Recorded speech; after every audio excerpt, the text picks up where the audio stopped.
see, look, only tomorrow and the next day. What the crap?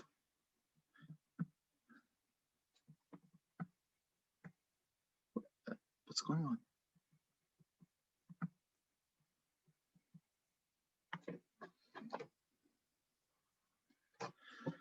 So chapter 9, our last chapter to cover this quarter, is about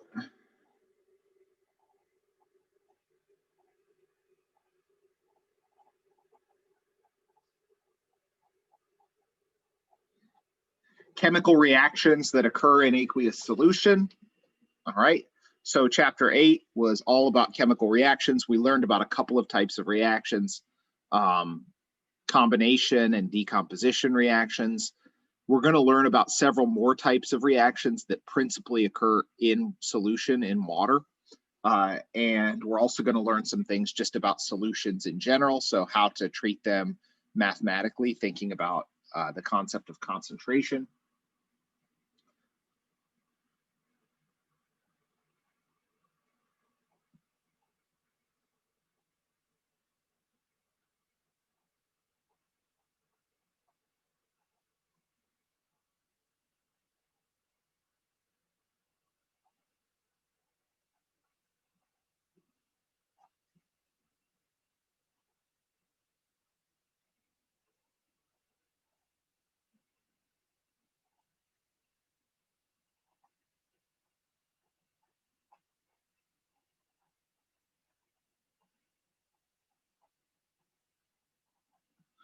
So solutions consist of a solute, that's the stuff that's being dissolved, and a solvent, the thing that's doing the dissolving. Generally speaking, the solvent is present in a larger amount than the solute is. So for example, salt water is a solution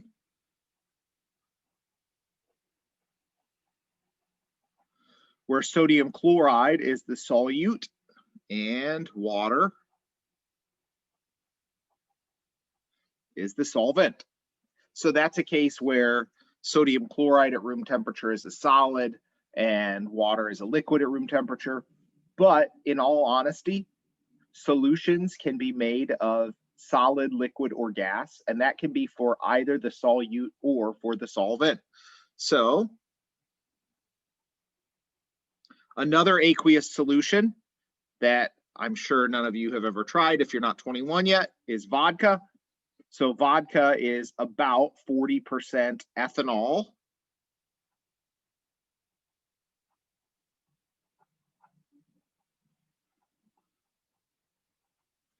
in water.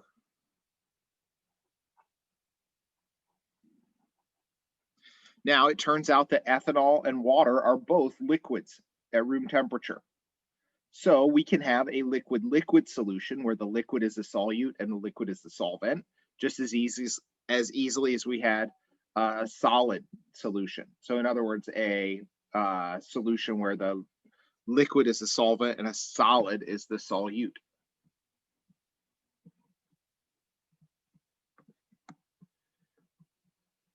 Vodka is not very good by itself. That's true. You can use it to make other delicious things, though. So I made my first batch of homemade limoncello not very long ago. I actually didn't use vodka, but vodka is one thing that you could use to do the extraction from lemon peels. So you extract all of the limonene from a bunch of lemon peels and you get this like super duper lemony alcoholic solution, and then to that you add simple syrup like sugar and water and you get limoncello. It's pretty delicious. But if you're not at least 18 or here 21, then wait until you're 21 and then you can try some of my limoncello. That'll be fine. All right.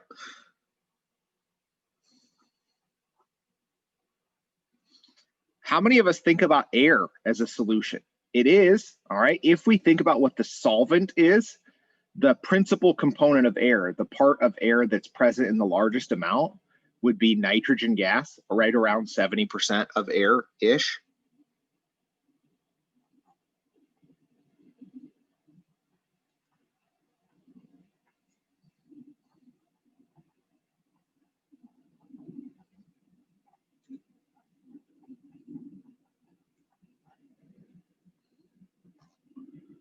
So we could think of, sorry, nitrogen, the principal component of air, is the solvent, and other components like oxygen, argon, carbon dioxide as solutes.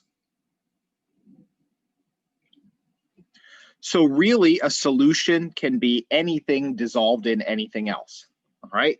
There are even solutions where the solvent is a solid and the solute is a gas.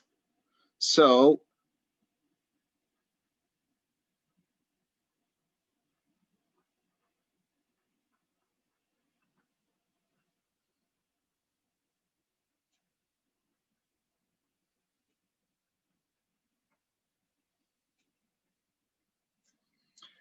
metals like pure iron or pure copper can actually dissolve significant amounts of hydrogen gas. It's an amazing phenomenon. So if you put a metal like a pure iron bar into an environment where there's nothing but hydrogen gas around it, and if you weigh that iron bar before and then after you let it sit in the hydrogen for a while, the bar will weigh more. And that's because hydrogen is actually dissolving into that solid. Pretty amazing. So even though we think about solutions as principally solids dissolved in water, water doesn't have to be the solvent. It's just one solvent. It's a really good one for lots of important processes that occur on Earth, which is why most of our time this chapter is going to be spent talking about solutions of things dissolving in water. But really, a solvent can be anything that dissolves a solute. A solute can be anything that dissolves in a solvent. All right. And it can, either one of those could be a solid or a liquid or a gas.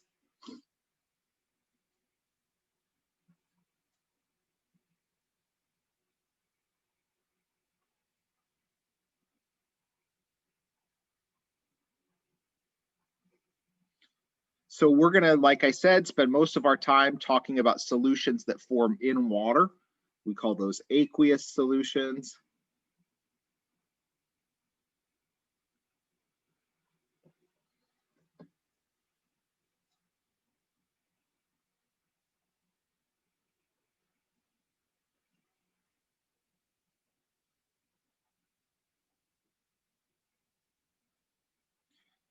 So if we were making a list of things that dissolve really well in water, here are a few things that come to mind.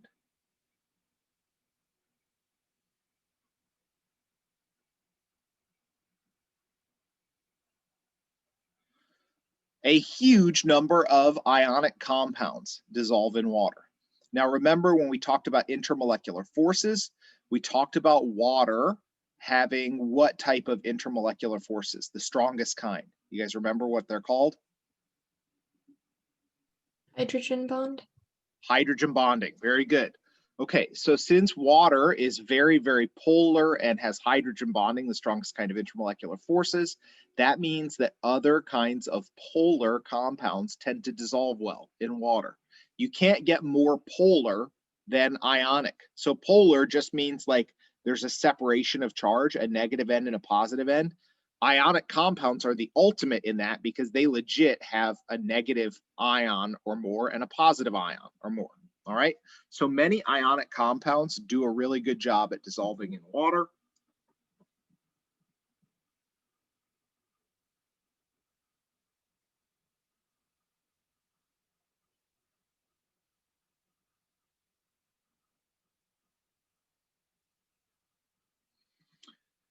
So if we're making our list, that's the list. All right, lots of ionic compounds do a good job at dissolving in water, and polar covalent compounds are very water soluble. All right, so what do those things look like when they dissolve in water? I'm going to sneeze in a second. No, I'm not. Okay.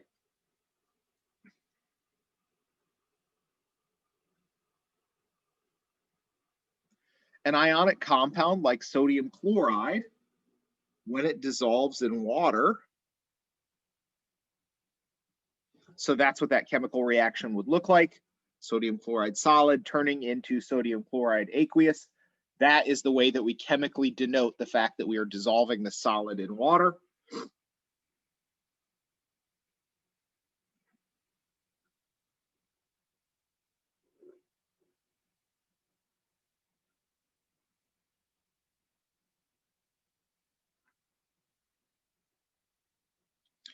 So an even more sophisticated way of writing that chemical reaction, or writing that, I guess it's just a physical change, would be this. Because when ionic compounds dissolve in water, the ions actually split apart and are individual in water. All right, so this phenomenon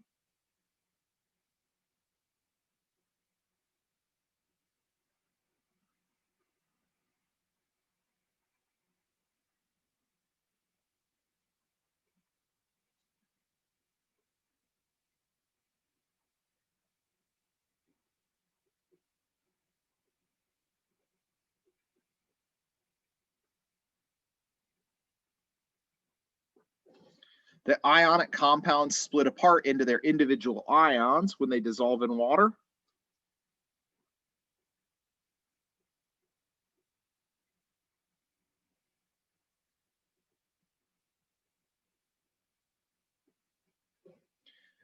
We can call that dissociation. That's probably the best term because dissociation literally means splitting apart, or just ionization, in other words, the formation of ions. So ionic compounds don't stick together when they're in water.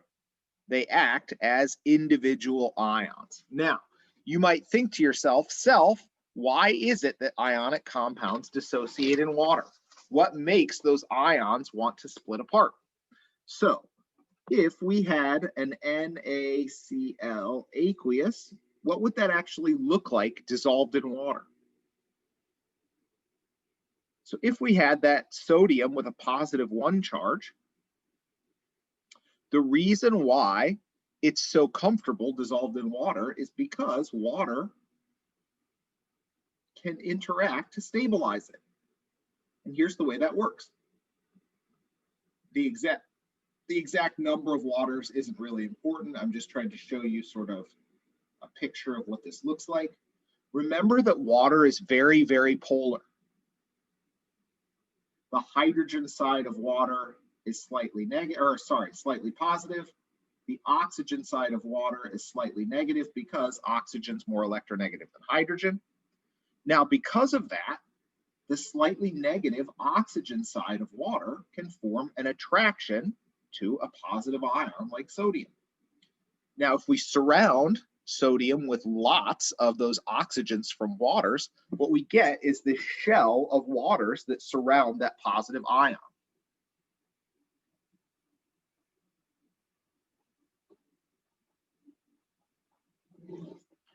Those are often referred to as solvation shells or solvent shells. This is solvation, not salvation. We're not talking about theology here. We're talking about solutions. All right. So solvation is the term for surrounding something with solvent molecules. I think it's a really cool word.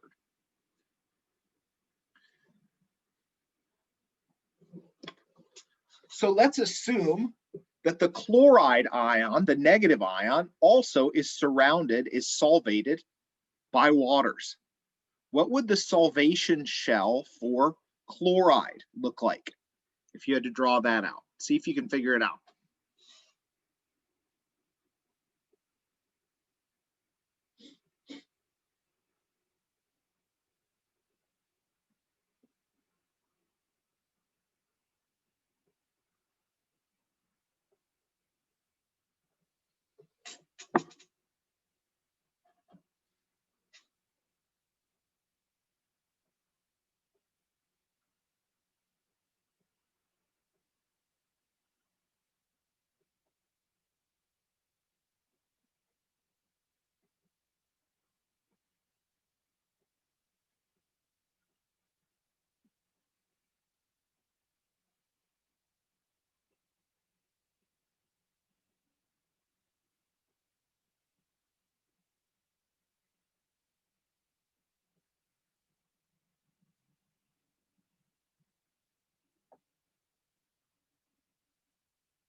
Let's hope you decided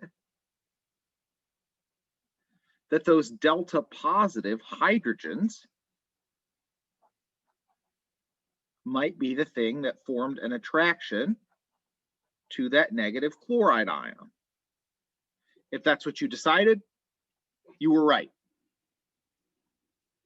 So this is why ionic compounds, and this is any ionic compound, not just sodium chloride, any ionic compound that dissolves in water splits apart and acts as individual ions in water, all right?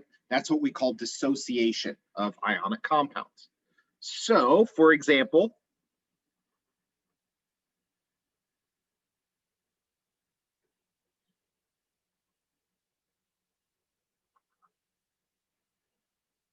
that's not a good example because it's not very soluble in water. Let's do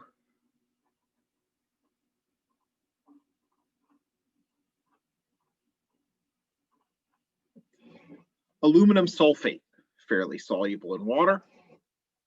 So what does aluminum sulfate look like when it's dissolved in water? Well, what ions are present in this ionic compound? In this ionic compound, there are 2 aluminum ions and 3 sulfate ions. So every time we dissolve 1 mole of aluminum sulfate, we get 5 moles of ions present in the solution. So we could draw our picture where each of those individual Al3 pluses are surrounded by a solvation shell of waters, oxygen in.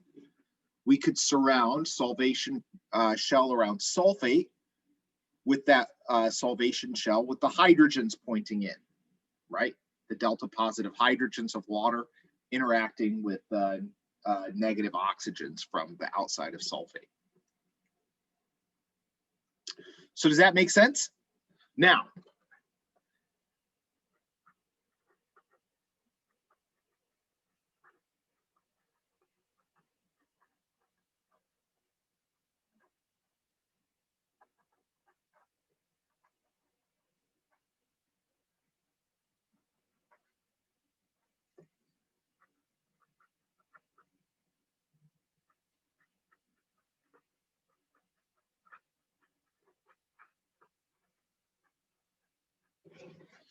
anything that produces ions like this when we dissolve it in water, we refer to that thing as an electrolyte. So our first class of electrolytes are any ionic compounds that dissolve in water. So any ionic compounds that dissolve in water, they dissociate. They make lots and lots of ions when we dissolve them in water. They are not the only electrolytes. There are some other electrolytes.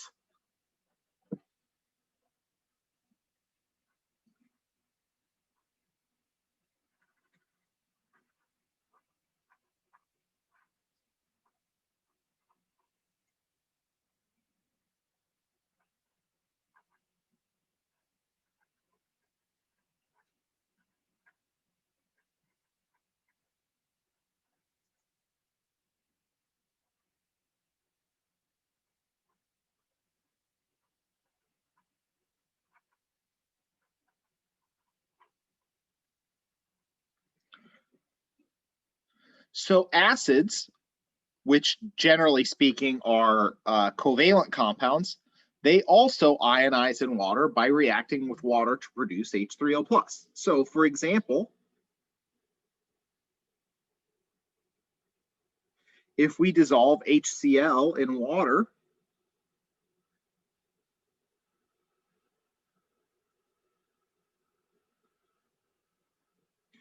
what ends up happening is that we get this transfer of H plus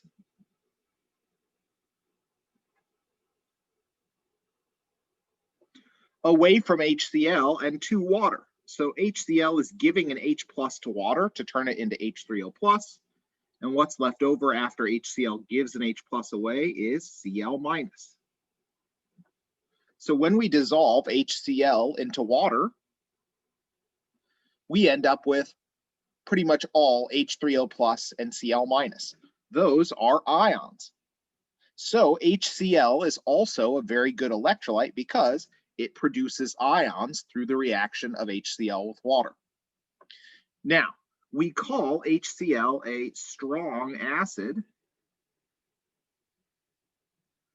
And for reasons that we'll talk about more in quarter 3 in 163, when we talk about equilibrium more, HCl reacts more or less completely with water, all right? That's what we refer to as a strong acid, an acid that reacts pretty much completely with water. So some other examples of strong acids that you might run into.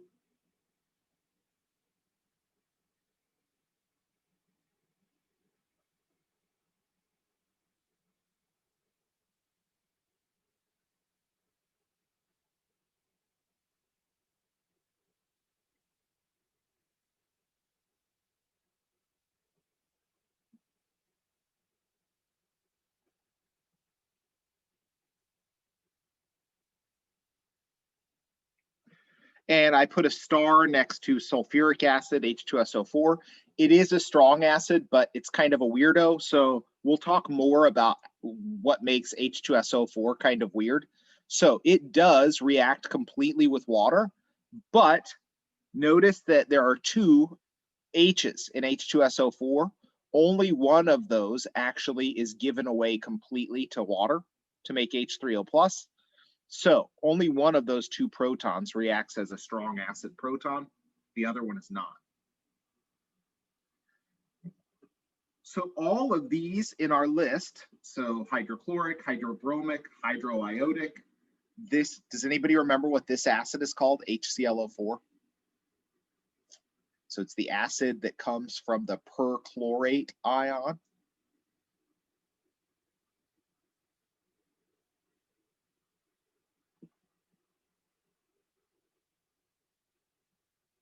Remember when we have a polyatomic ion with the suffix -ate? It's not the chlorate ion, Ezra. It's the perchlorate ion.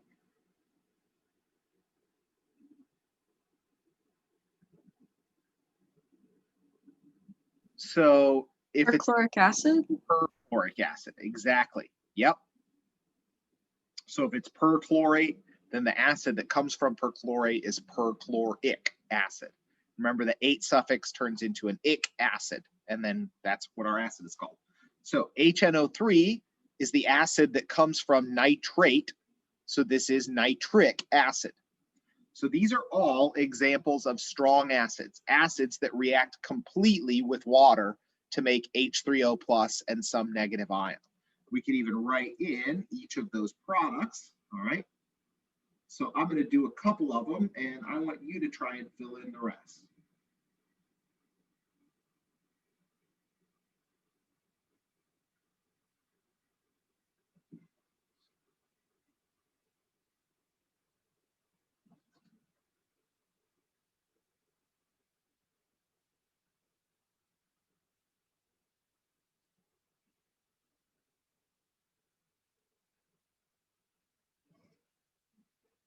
So try and fill in the last three of these.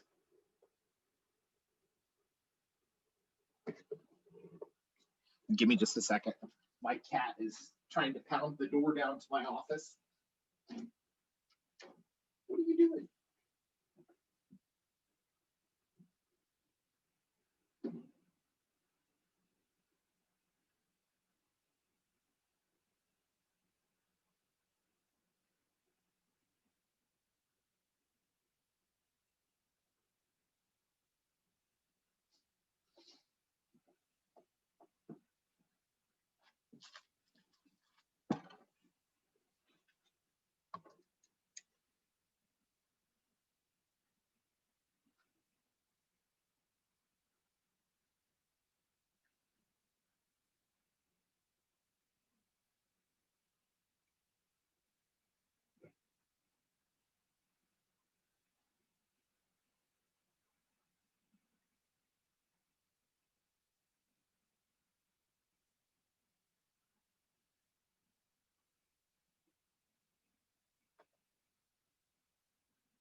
So what's the other product of this last one? H2SO4 plus H2O makes H3O plus what? What's left over in this reaction? Is it hydrogen sulfate? Very good. The hydrogen sulfate ion, or the bisulfate ion, if you want to call it that, is HSO4 minus. So very similar. Wow, why did that minus end up so far away there? HSO4 minus, very similar to the bicarbonate ion, HCO3 minus. So this is another class of electrolytes, all right? Electrolytes are anything that when we dissolve them in water, they make ions. So why do we call them electrolytes? It turns out that water itself is a pretty good insulator against electricity. Now, why is it, if water is such a good insulator, that we're very scared to be out on the water during a thunderstorm? Well, there are a couple of reasons for that. One of those reasons is if we're out on the middle of a lake or someplace on the Puget Sound in the middle of a storm, we're probably the tallest thing around for quite a ways, so lightning's more likely to strike us. The other reason is most water is not pure enough to be an insulator. There's certainly no lake, or certainly not the salt water in the ocean. Those are not pure enough to act as insulators. Instead, when ionic compounds dissolve in water, those electrolytes are what allow that solution to conduct electricity. All right, so electrolytes are things that allow water to conduct electricity, and that's because of those charged ions that allow charge to move from place to place throughout the solution.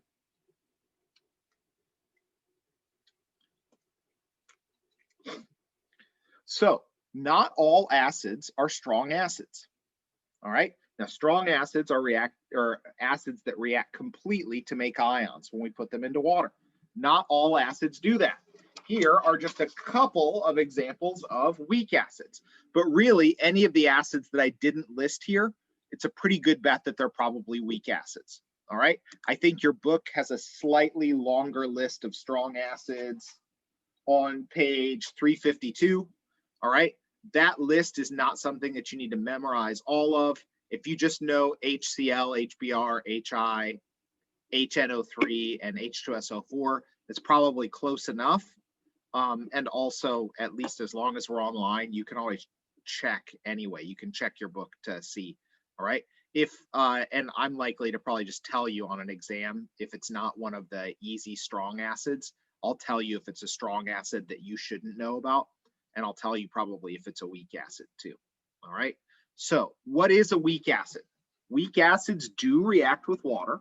So here is one example of a weak acid that all of us have come into contact with probably recently. I know I've used it in the last day.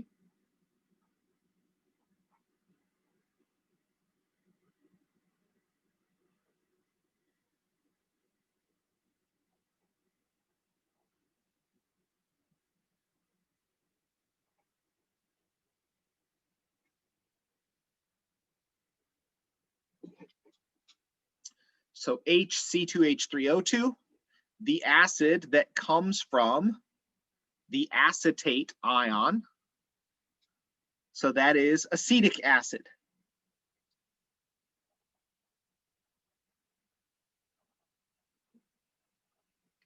Another very common weak acid, not one that I ever want to mess with anymore if I don't have to. Very, very dangerous. Hydrofluoric acid.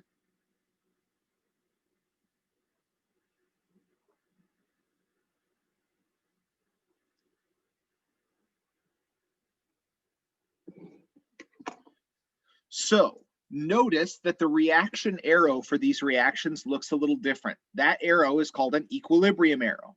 So what this means is that while each of these does react with water to make H3O plus and a negative ion, the reaction is not a complete reaction. As a matter of fact, in weak acids, very, very little of the acid actually reacts with water. So the actual amount of ions that we get in solution is very, very small.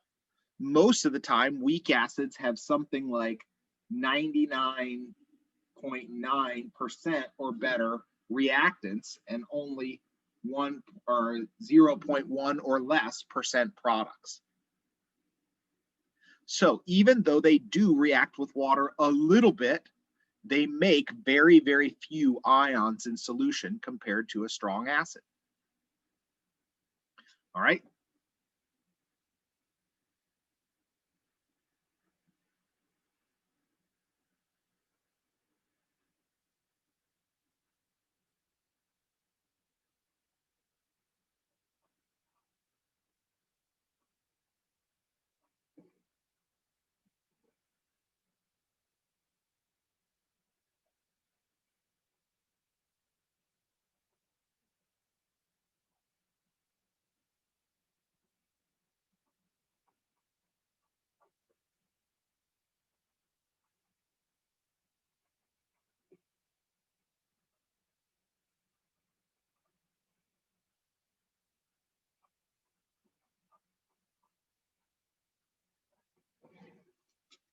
So because weak acids only react a little bit with water to make ions, we call them weak electrolytes. So that doesn't mean that HF and acetic acid don't dissolve in water. They dissolve in water just fine. But what they don't do is they don't split apart in water completely. They don't react with water completely to make ions. So because they only react with water slightly to make ions, there are very few ions in a solution of acetic acid. That's why we call acetic acid a weak electrolyte, because it only produces a very small amount of ions when we dissolve it in water.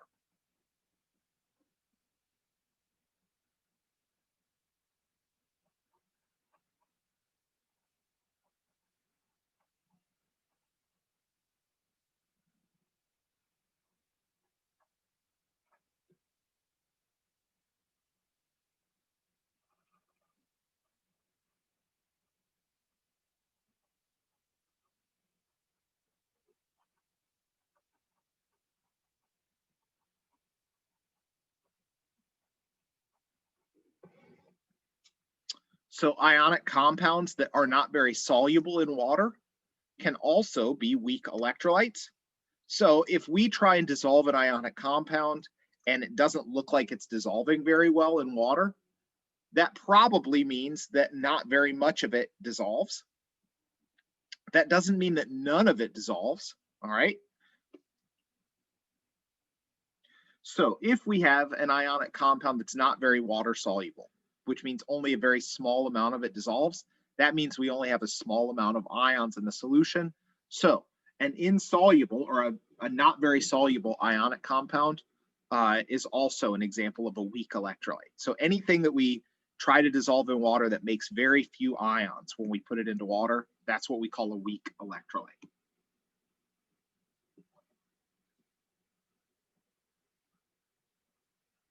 So NH3 ammonia is another example of a compound that dissolves in water and makes just a few ions when we put it into water. Now, it does that through a different kind of reaction than what we've seen before, because NH3 is not an acid, it's a base.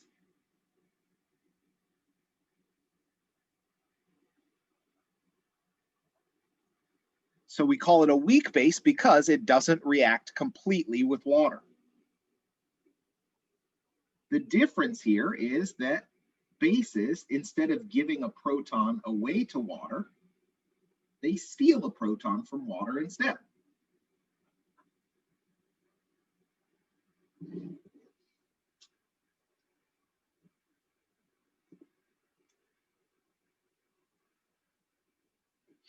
So NH3 ammonia is another example of a weak electrolyte. Why? Because even though it dissolves in water just fine, we can dissolve tons of ammonia in water. Only a very small amount of it reacts with water to make NH4 plus and OH minus. So we only end up with a very low concentration of ions in the solution.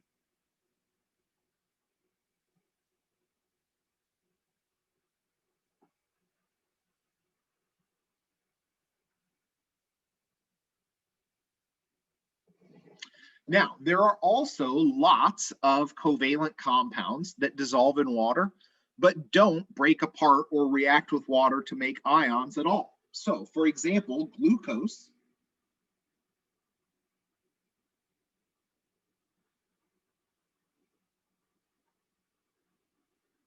is a crystalline solid at room temperature. So you can isolate glucose crystals from bananas is one good place that you can get a lot of glucose from. Many other fruits are higher in fructose, so that is also C6H12O6, but a slightly different structure than glucose is. Same chemical formula, but a different way that the atoms are attached to one another. Glucose is an incredibly polar molecule, all right? So think of it as very similar in terms of its solubility in water to table sugar, sucrose. I don't know when the last time was that you tried to make a solution of sucrose in water. The last time that I tried to make a solution of sucrose in water was when I made my limoncello. I made what's called simple syrup. So when you do simple syrup, what you do is you add basically an equivalent amount of water and sugar. So half a cup of water, half a cup of sugar. And that makes a solution if you heat it. So a lot of sucrose, table sugar, will dissolve in water, a ton. Same is true with glucose. So if we were drawing the process of dissolving glucose or sucrose in water, it would look like this.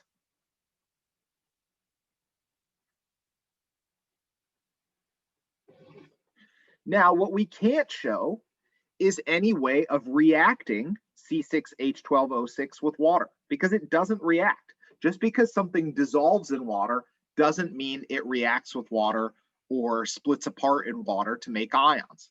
So lots of things will dissolve in water but don't make any ions at all. So sugars like glucose or sucrose are examples of that. We call things that dissolve in water but don't make any ions, we call them non-electrolytes.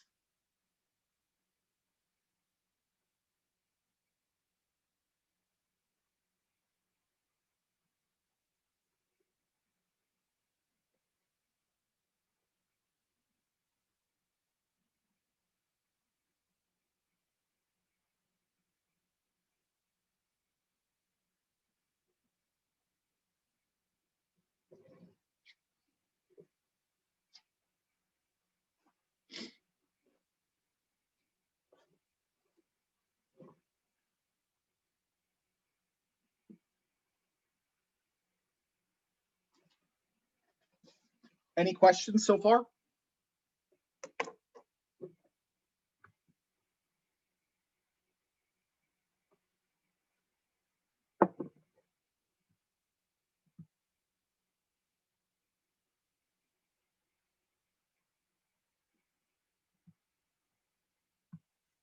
All right, I guess that's a blessed silence.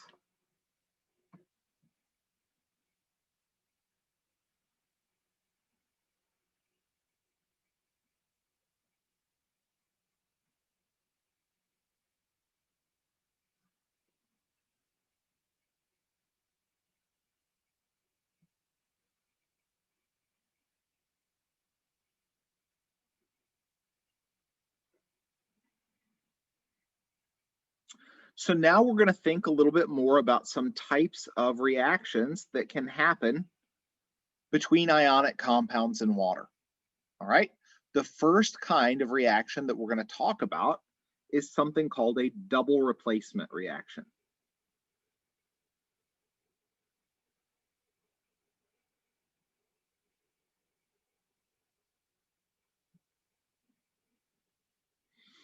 In a double replacement reaction, we have two different ionic compounds.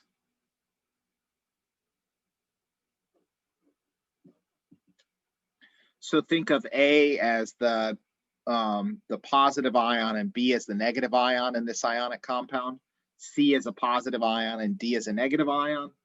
So what happens is the positive ion from one of our compounds ends up with the negative ion from the other compound, and vice versa.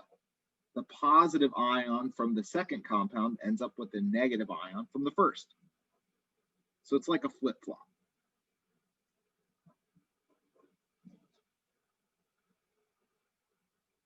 So let's look at an example of this type of reaction. And then after that, we're going to talk more about how we can write this reaction in some pretty interesting ways based on the fact that we know that ionic compounds that dissolve in water split apart into ions.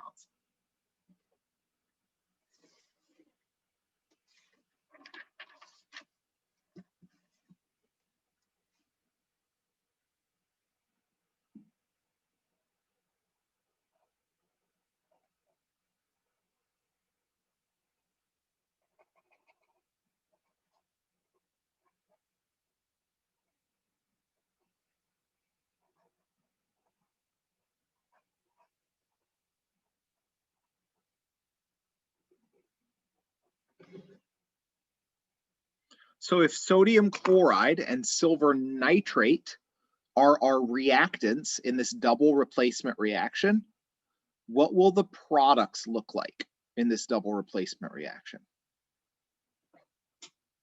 Remember, the positive ion from one compound ends up with the negative ion from the other compound.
Ellie's not always right.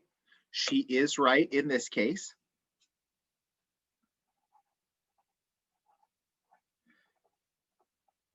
I say that fully realizing that I also am not always right. As a matter of fact, you guys have seen me make Canvas or Alex mistakes already. All right. Now, sometimes that's just because Alex is dumb, but I sometimes screw things up too. Now, importantly, it turns out that silver chloride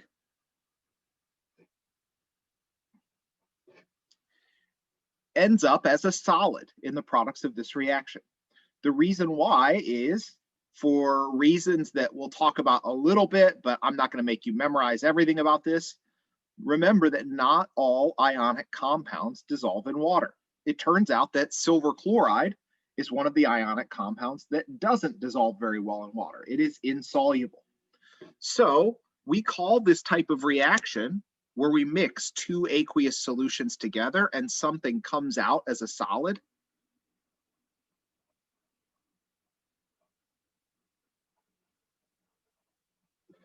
We call it a precipitation reaction. So precipitation is formation of a solid product when we mix aqueous solutions. How can we predict when a precipitation is going to happen? Well, what we have to understand is the rules that govern what ionic compounds are soluble and what ones aren't soluble. So if you want a snapshot of those rules,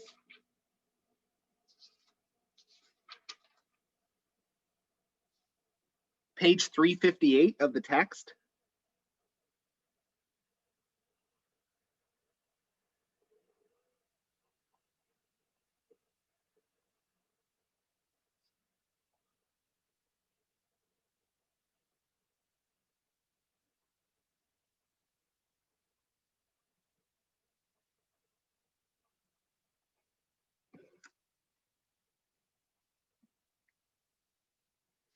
And remember, our exams are open book, open note anyway. So if you ever have a question about whether an ionic compound dissolves or doesn't dissolve, you can always consult that. Even better than that, Alex has a really great table in their data tables that shows basically all of the different cations, all the different positive ions that you can put together with all of the different negative ions. And it's sort of like a cross check. When this positive ion and this negative ion get together to make an ionic compound, that compound is either soluble or insoluble. All right. It's a pretty neat way of presenting that data in a space minimized kind of way. I really like Alex's table for the solubility of ionic compounds. Check it out. And if you have trouble understanding how it reads, then we can talk more about that. As a matter of fact, we'll use that a couple of times. So I'm going to bring it up when we do a couple of these problems. Now, since this is a precipitation reaction, since silver chloride is one of the ionic compounds that doesn't dissolve very well in water, we can actually write this equation in a slightly different way. All right. Remember that aqueous ionic compounds, so ionic compounds that dissolve in water, they dissociate, they split apart into their individual ions, which means that we could just as easily write this equation looking like this instead. So we call this the total ionic equation.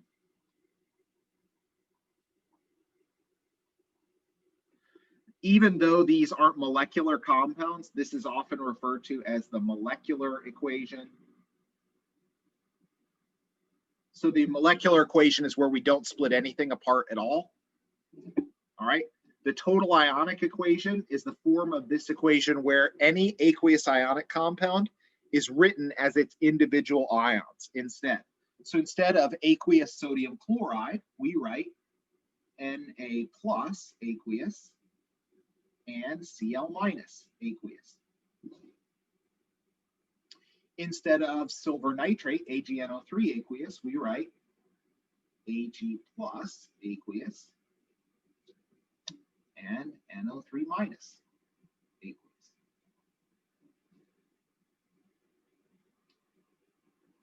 In the products, instead of NaNO3 aqueous, we write Na plus aqueous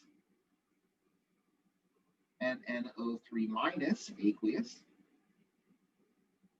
And finally, AgCl is a solid. It's not dissolved in water anymore. So we don't split it apart.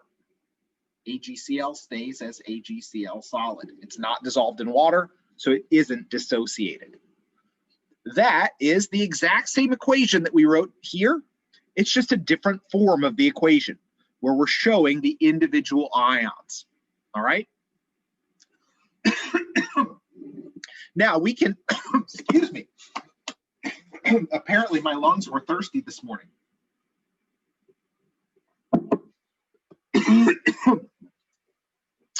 We can even simplify this equation more by realizing that in the total ionic equation, there are some ions that are present in the reactants that are still present in the products.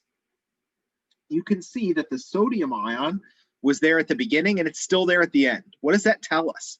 That tells us that that sodium ion wasn't an important part of this reaction. It was just hanging out. The same thing is true with the nitrate ion. It was there at the beginning, it's still there at the end. That means it wasn't doing anything in this reaction.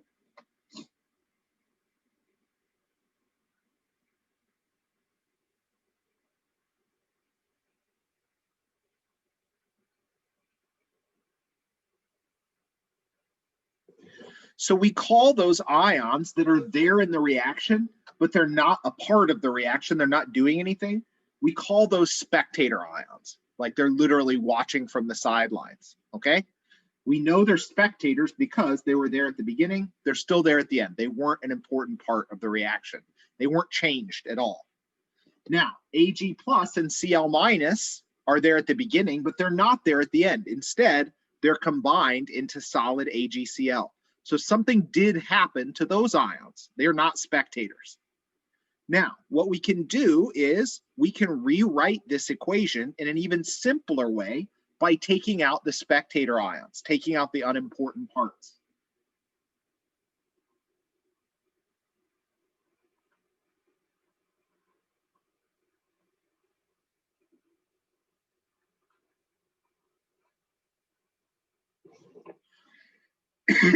So this form of the equation, where we remove the spectator ions, this is the simplest way of showing the precipitation reaction that's occurred. We refer to this as the net ionic equation.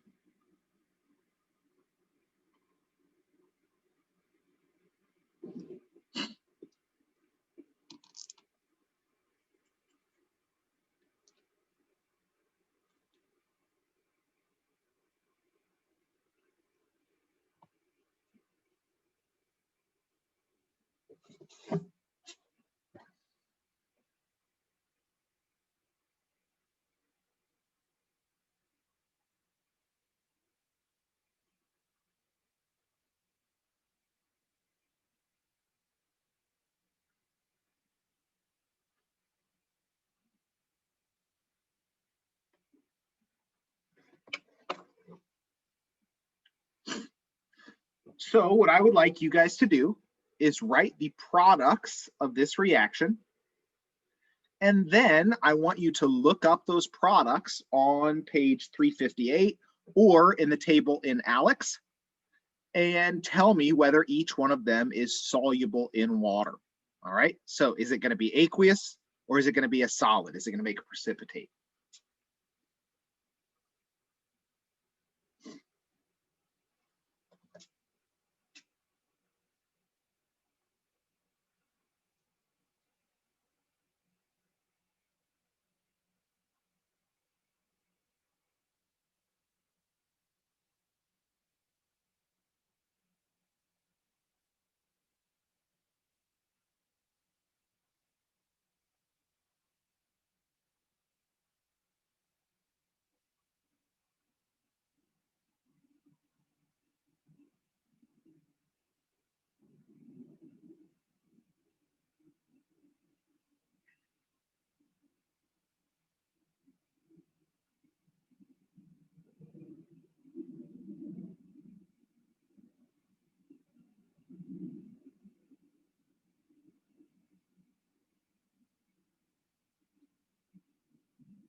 I'm trying to stay focused and professional today, but I'm freaking out a little bit because the first season of the Saved by the Bell reboot just dropped on Peacock streaming service today, and I'm really excited about it.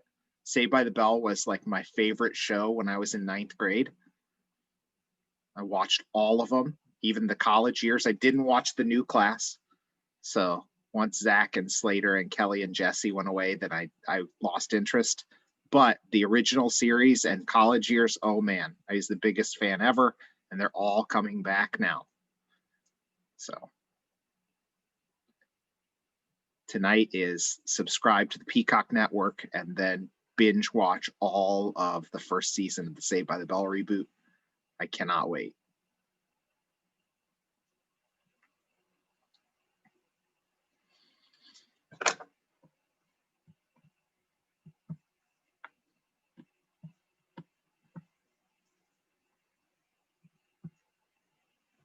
I have to stop screen sharing for just a second because our splash screen on Alex has grades on it. That's bad.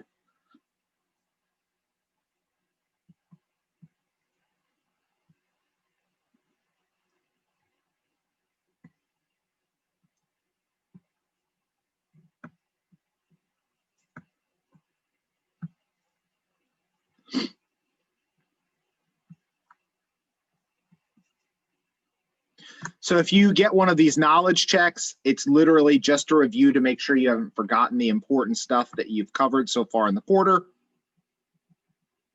So just complete it, and if you get anything wrong, it may make you go back and do a couple of topics. That doesn't mean you lose credit for those topics in your homework. It just wants you to review to make sure that you continue to stay at a mastery level of that material.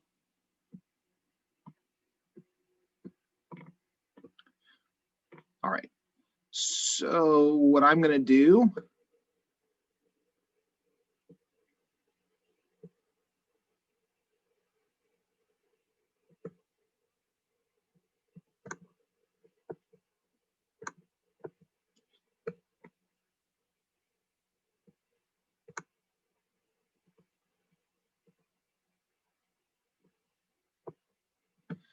is look at another Alex example here for predicting precipitation.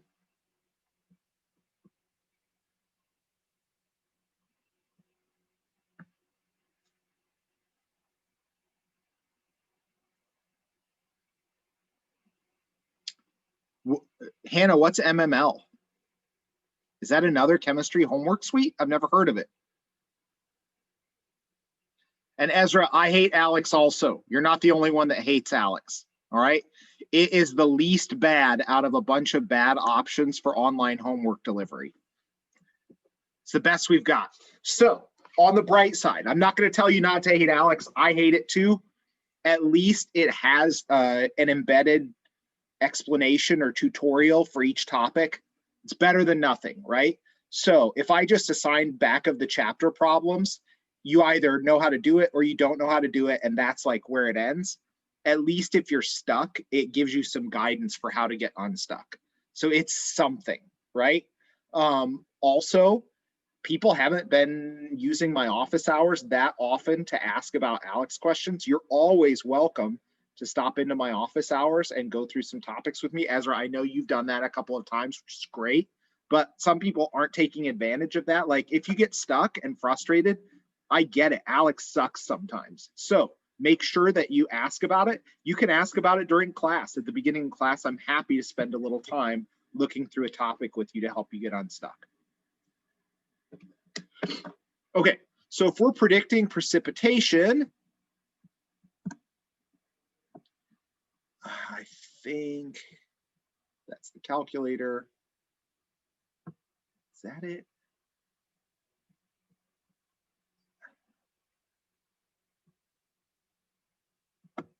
If we look at data, one of the things in the data tables here, come on, Alex. So I clicked here for data, and then here for solubility of ionic compounds in water. This is amazing. I love this thing, all right? So here are common positive ions, and here are some common negative ions that you might mix together. This tells you for each one of these whether it's soluble or insoluble, all right? Now, one thing that might be annoying is that there are some in-betweens where it says slight here. consider that a no. All right. So slight really means no. And no means like really no. So another way of thinking about that is if we looked at magnesium carbonate, is it soluble in water? No, which means that like in that respect, maybe 1% of it dissolves. Okay. If we look at magnesium hydroxide, where it actually says no here, that's a no. And that means that like only 0.001% of it dissolves. So in either case, it means it not very much of it dissolves. It's just a difference in how little of it. Okay. So slight still means no here. Regard slights as no's. Now that that's said, let's check our two products of this reaction using the table. Yes, RXN means reaction. That's correct. And next quarter, when we start talking about energy in chemical reactions, you'll see another of my favorite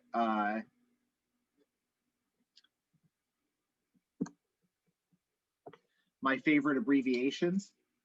So RXN means reaction.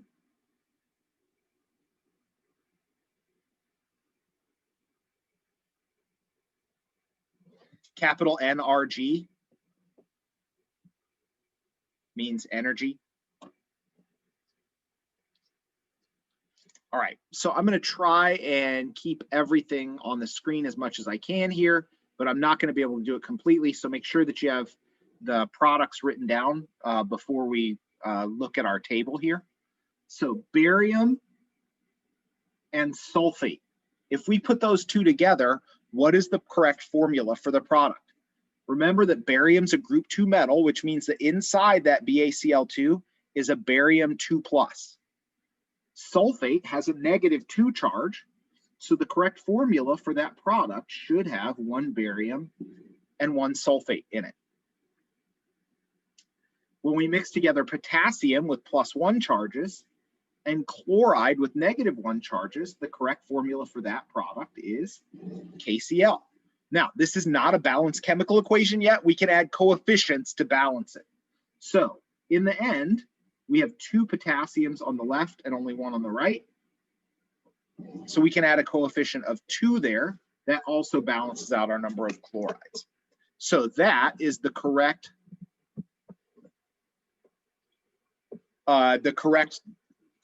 set of products for the reaction. And I've also taken the liberty of balancing the equation.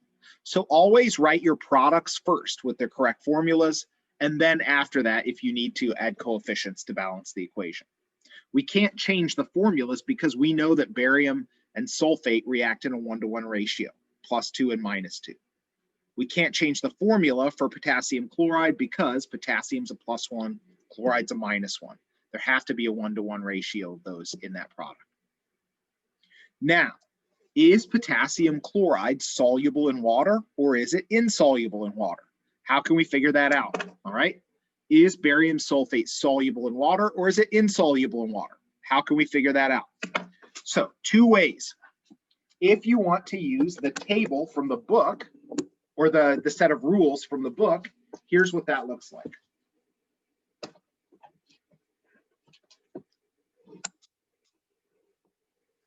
So if I'm trying to evaluate whether potassium chloride is soluble or insoluble in water, here, this first thing talks about things that are soluble in water. Now, the first thing says any ionic compounds that contain an alkali metal cation, so group 1 metal, or an ammonium ion. Any of those are soluble in water.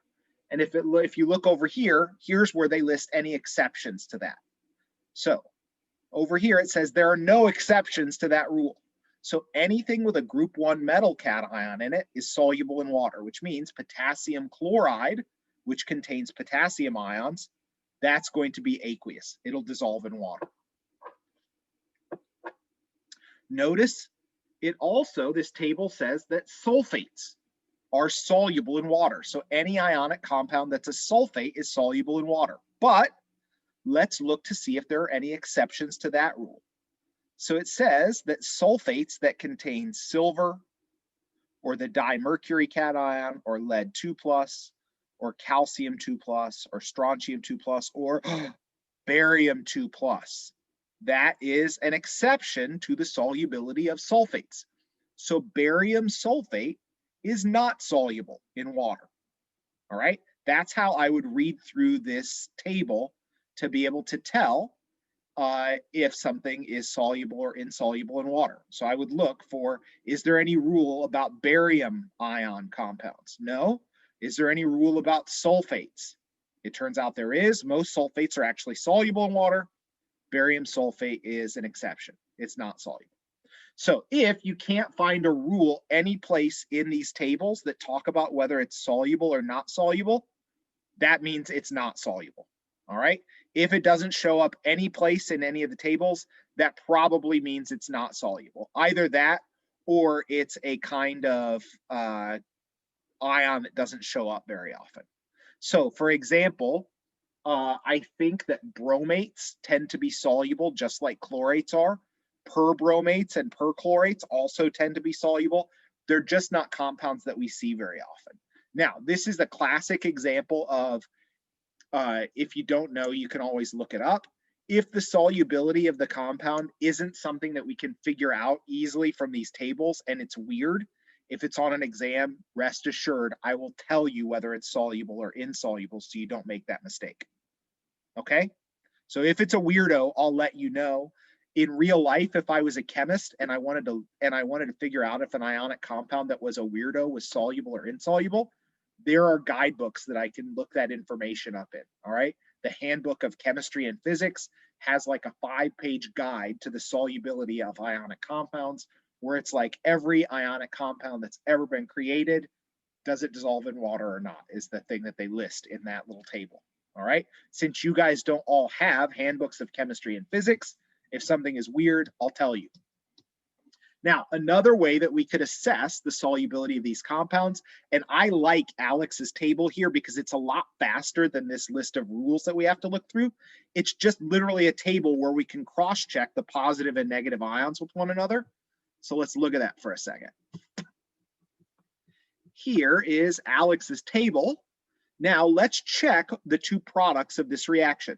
Potassium chloride was one product. So when we mix potassium together with chloride, that is right here, and yes means it's soluble. So there are some places where instead of yes or no, we see reaction. So when we put potassium oxide into water, it doesn't just dissolve in water, it actually reacts with the water to turn into something else. So because of that, that's a reaction, all right? I'm not going to give you guys one of those examples because we haven't talked yet about the chemistry of oxides when we dissolve them in water. Okay, so potassium and chloride, we put those together to make potassium chloride. Potassium chloride dissolves in water. It's aqueous. What about barium sulfate? So we look for barium. All right, there's barium. And then we move over to sulfate. So right here on the table is our place where we look at the mixture of barium and sulfate ions. And we see, no, barium sulfate is not soluble in water. So what does that tell us?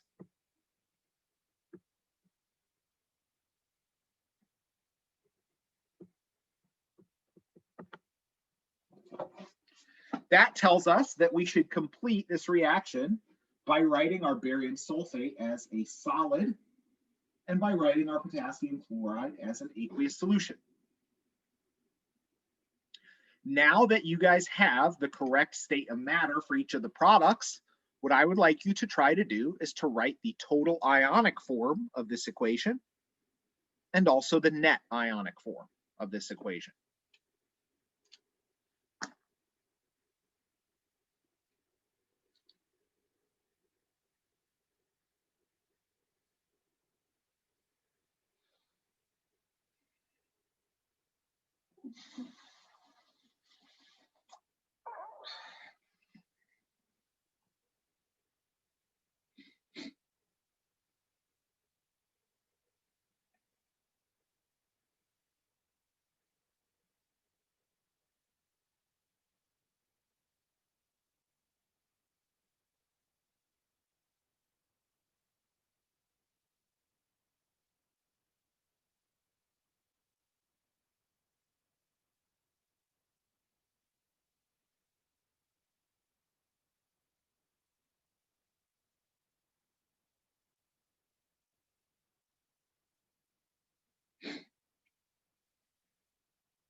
So when BaCl2 splits apart into its ions in solution,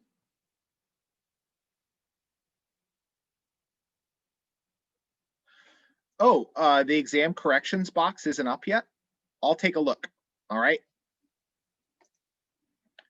That it should be available, but maybe it's not published or something. Maybe I clicked to unpublish it by mistake.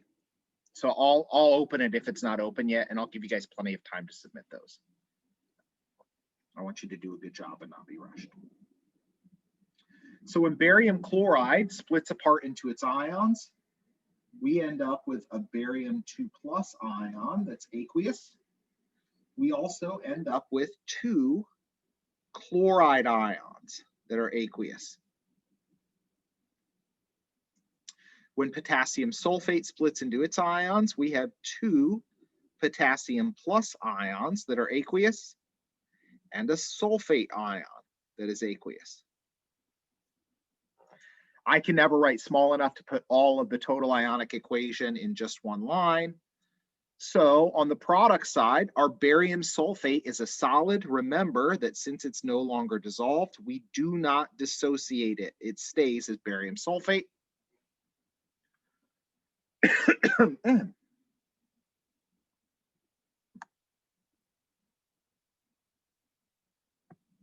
Hannah, I'm not sure what you mean by what does the BB mean, the 2 dashes. Where are you seeing that? It was on the table. There were just 2 dashes that were on the table that you were showing us, and I'll take a look in a second. I'm sorry. Yeah, I'll bring that back up. Sorry about it. I think it was just meant there was no reaction or something. Well, no reaction would mean that like no precipitation happened. So that would also be a yes, like it dissolves. So I'll take a look. We'll see. We'll see what it means. So 2 potassiums and 2 chlorides are what we get when 2 KCl's are dissolved in water. So that's the total ionic form of the equation. Notice here that our chlorides and our potassiums are present unchanged on both sides of the equation. Those are our spectator ions. So taking those out gives us our net ionic equation.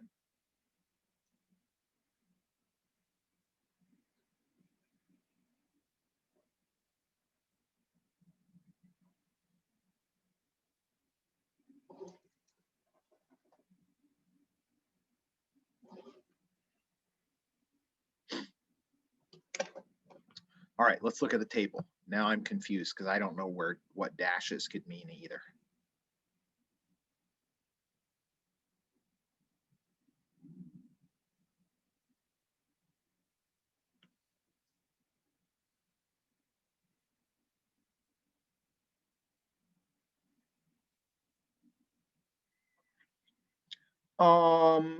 So actually the dashes, they mean different things depending on what compound you're talking about. Basically, they're just not giving you that information. All right. So from the table, you can't tell one way or the other. Is that okay, Hannah? Is that a good enough answer? Yes. Good. Sorry, thank you. No, it's totally fine. There are different reasons for the different entries here. Some of those are because those ionic compounds don't exist. Some of them are because they react in reactions that you're not supposed to know about to make other things. So there are a number of reasons why those might not exist. And some of them actually do exist. So iron 3 carbonate, that does exist. I'm not sure why that information isn't available. But anyway, it's just that their table doesn't give you that. So if the table doesn't give you that and you need to know about that solubility, then you could look in the rules in the book. So carbonates tend to be insoluble in water, and there aren't many exceptions other than the compounds that we know are soluble. So for example, even though carbonates are insoluble in water, if we mix them together with a group 1 metal like sodium, remember that all ionic compounds with group 1 metals are soluble. So sodium carbonate would be soluble in water. but iron 3 carbonate would be insoluble in water because there's nothing particular that says that iron 3 compounds or carbonate compounds are supposed to be soluble. But for some reason, they just didn't give you that information here. So the dashes are for a number of different reasons. It's just that the table's not complete, okay?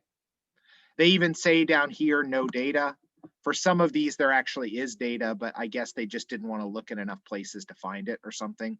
Who knows? But the table is still a great quick reference guide. On an exam, this would be a great thing to have available to use. This doesn't count as internet searching since it's part of your essentially your textbook. So you can definitely use this, all right? That's not the same as Google searching something.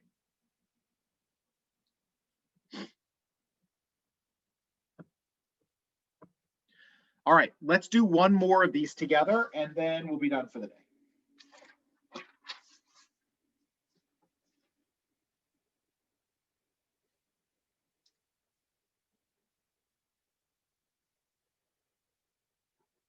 We can't see what you're writing.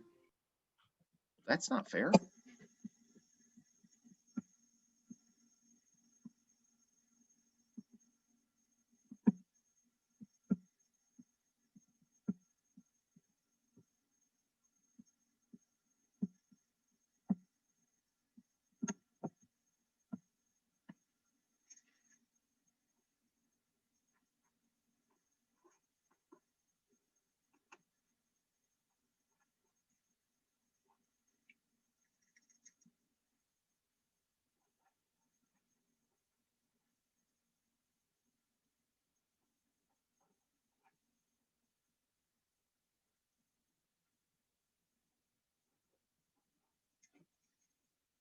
So when we mix magnesium acetate and ammonium phosphate together, write the correct products of the equation, balance it if it needs to be balanced, and then write me the total and net ionic forms of the equation.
So if we mix magnesium ions and phosphate ions together, what does that product look like? If we mix acetates and ammoniums together, what does that product look like?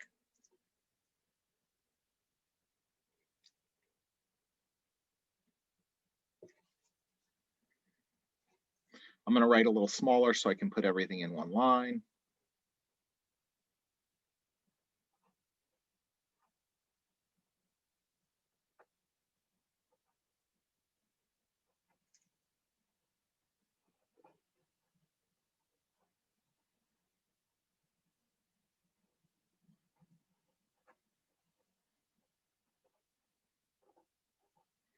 So we still have to write the correct formulas for our products based on charge balance. We know magnesium's a group 2 metal, so it's going to have a +2 charge in an ionic compound. Phosphate is a polyatomic ion with a -3 charge. So if +2s and -3s get together to make an ionic compound, we're going to need 3 of the +2s and 2 of the +3s to make the correct formula for that compound. That's the correct formula for magnesium phosphate, Mg3PO4 2. Acetate is a -1, ammonium is a +1. So because of that, we need 1 ammonium for every acetate to make that compound. Those are the correct formulas for our two products. Now, is the equation balanced? No, it's not. It looks like we're going to need 3 magnesiums on each side. It looks like we're going to need 2 phosphates on each side. So that means we should need a total of 6 ammonium acetates in order to balance that chemical equation out. So now that's balanced. We have to predict the solubility of the two products. Is magnesium phosphate soluble or insoluble in water? Is ammonium acetate soluble or insoluble in water? If we look in our book,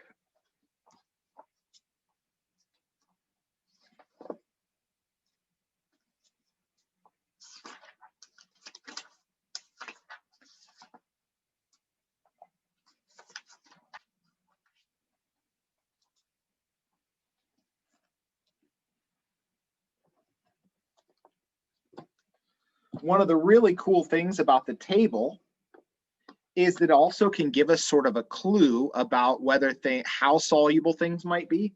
Notice that any compound with ammonium ions in it is automatically soluble in water. The same is true with any compound that contains acetate. So if both of those ions by themselves would make a compound soluble in water, that means that ammonium acetate is likely to be very, very, very soluble in water. We can dissolve a crap ton of ammonium acetate in water. All right, so ammonium acetate is soluble. We write it as aqueous. What about magnesium phosphate? So let's look for magnesium. Do we see magnesium show up any place in the list of possible soluble ions? No. Do we see magnesium show up as making something insoluble? No. Let's look for phosphate and see if there's a rule about that. Sorry, you can't see everything here. All right. Let's look for phosphate. I see phosphate. So compounds containing phosphates are insoluble. Now, there are exceptions to that. Let's look and see if any of these ions is magnesium. Nope, magnesium is not on our list of exceptions anyplace. So it looks like magnesium phosphate is insoluble in water. In other words, magnesium phosphate makes a precipitate when we form it in water.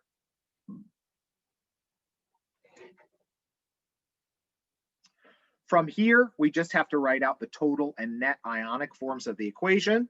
So what do we get when those 3 magnesium acetates dissociate into ions in water? We have a total of 6. Oh, wait, excuse me. We have a total of 3 magnesium ions with +2 charges that are aqueous. And 3 times 2 is a total of 6 acetate ions with -1 charges that are aqueous. Don't forget to write your charges in the total ionic or net ionic equation. All right, it's an ionic equation because we're talking about ions, things with charges. If we have 2 ammonium phosphates, 2 times 3 is a total of 6 ammonium ions that are aqueous, and a total of 2 phosphates that are aqueous. Again, I can't write small enough to make the total ionic equation fit in one line. So what do the products look like? Well, our magnesium phosphate is a solid.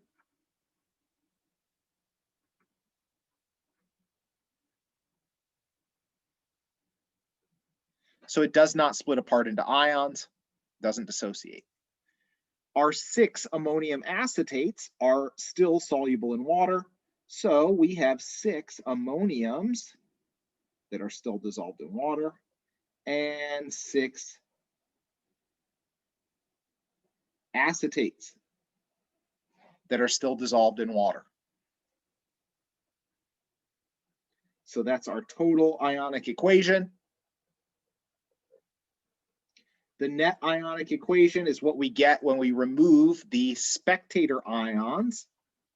So our ammoniums and our acetates were there at the beginning, they're still there at the end. Those are our spectator ions. So taking them out to write the net ionic equation shows us that we have 3 magnesium 2+ ions getting together with 2 phosphate ions to make a precipitate of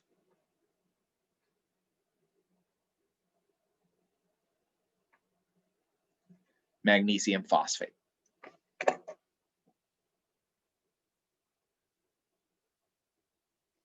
So writing total and net ionic equations allows us to see what the really important part of the chemistry that's happening is, all right?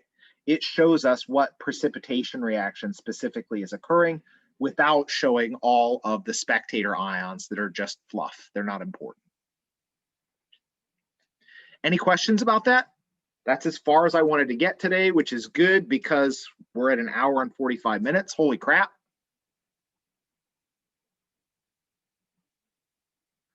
All right, if there aren't any questions, please do me a favor and stay very safe over Thanksgiving break. COVID is not going completely crazy in Island County, but it's not here either. Infections are spiking to some extent, so be really, really careful. I know that you guys probably aren't all old enough to have complete control over what your families are doing, but just keep the older folks in mind that might have a harder time with COVID if they come down with it, and do your best to keep everybody safe that's around you. All right? Okay. Have a wonderful Thanksgiving break, and I will see you guys next Monday. I'll open up that corrections box for you guys. I'll check and see what's going on with that as soon as I'm done with my next class that's coming up in just a few minutes. All right? All right. Have a wonderful break, everybody. All right, thank you.